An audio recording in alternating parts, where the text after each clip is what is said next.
Doing an unboxing of the all-new Pantech Crux from Verizon Wireless. So this is the new Pantech, or one of two new Pantech phones for Verizon Wireless. This is the first one we're going to review. It's called, I believe it's pronounced the Crux or Crux, or however way you pronounce it, the little, the name. So it is, of course, a decast music phone with a touchscreen. Kind of interesting. It's real interesting because it is a feature phone. It's not really a basic phone like all other Pantech phones have been. It's actually more of a high-end feature phone, which feels pretty solid, but we'll get to that in a second. So on the outside of the box, it's got the specifications. It does have T9 microSD. It has a 1 GB microSD card pre-installed in the phone. So again, that's something that's kind of interesting about this phone. So we'll go over some more of the features here in a second. Name on the side. Information. Here's what the packaging contains, the phone, along with some information. Another picture in the back. Now, of course, this is the classic Verizon box. It's not the Rule the Air box, which it's obviously means it's not going to be really anything big. So, go ahead and open up the box, see what's inside. Here we have the phone itself, which we'll go over here in a minute. Name brand here. Slide this up. Interesting little divider box going on in here. This is something that's with both the phones. Pull this up.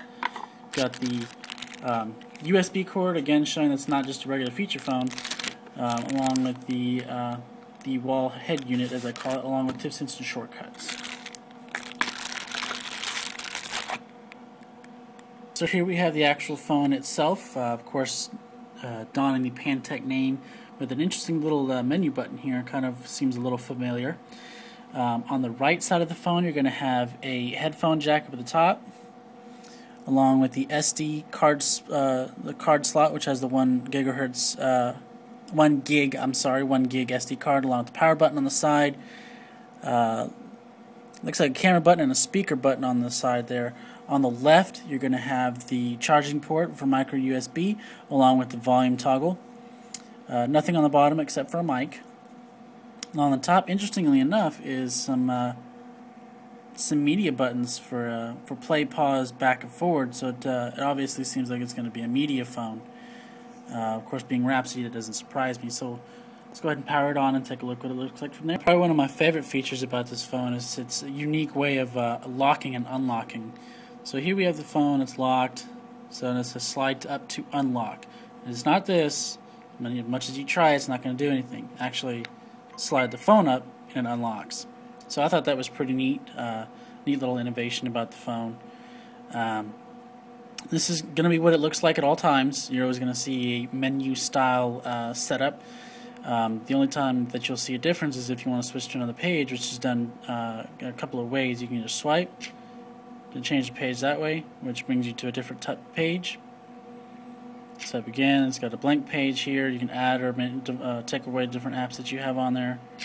Or you can hit this little button down here, and it shows all three of them in this little kind of 3D retrospective kind of way, which is pretty cool. So go ahead and look at a couple of key features on this phone. It does come with Bing search, so it shows that you can have data on this phone. It is not required, but you can get data on the phone. Got a couple of games that it comes with, My Music, messages, along with email and IM, another inclination of data. So we're going to go ahead and go into, where are you at? Messages. Let's see the keyboard on this thing. So going to go to New Message, text message, of course. And it's got this style of touch keyboard. Let's see if it goes to that. Yep. And it's got a full QWERTY keyboard on there. For you to be able to type on there. Unfortunately, like I said in a couple of reviews back, that swipe is not available on feature phones yet. Not saying that it won't be here in the future, but it's just not right now. So go back home.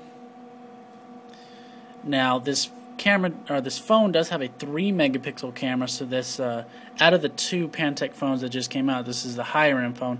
Kind of reminds me of the Kin phones that came out a little while ago, the Kin 1 and Kin 2. This seems like a Pantech version of that.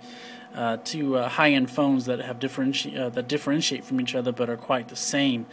So we're going to go ahead and hit the camera button on the side to see how this 3-megapixel camera looks. There we go.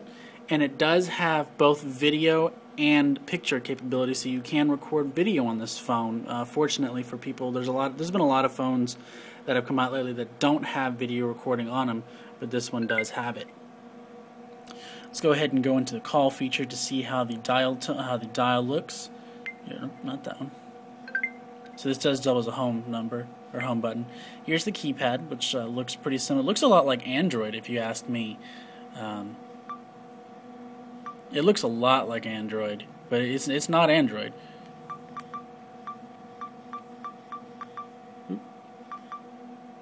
There we go.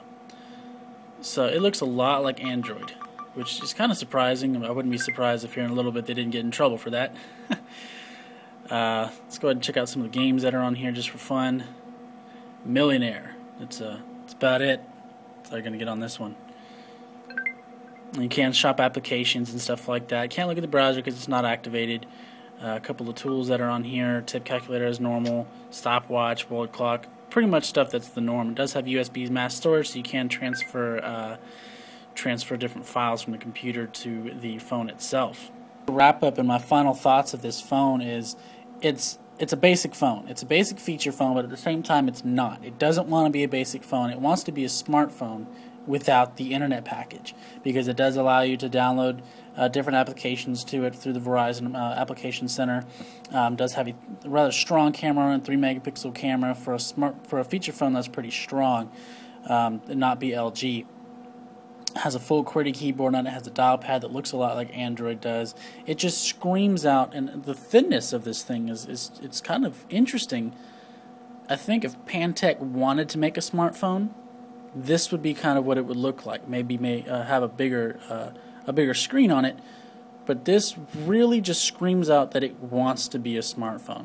The operating system is very intuitive, very simple like a smartphone. It seems like it can do a lot like a smartphone. So if you did get this phone, it probably wouldn't hurt you to have the full data on here, the $30 data on here from Verizon. It probably wouldn't hurt you to have that. But innovation's just, it's amazing that this phone is not a smartphone.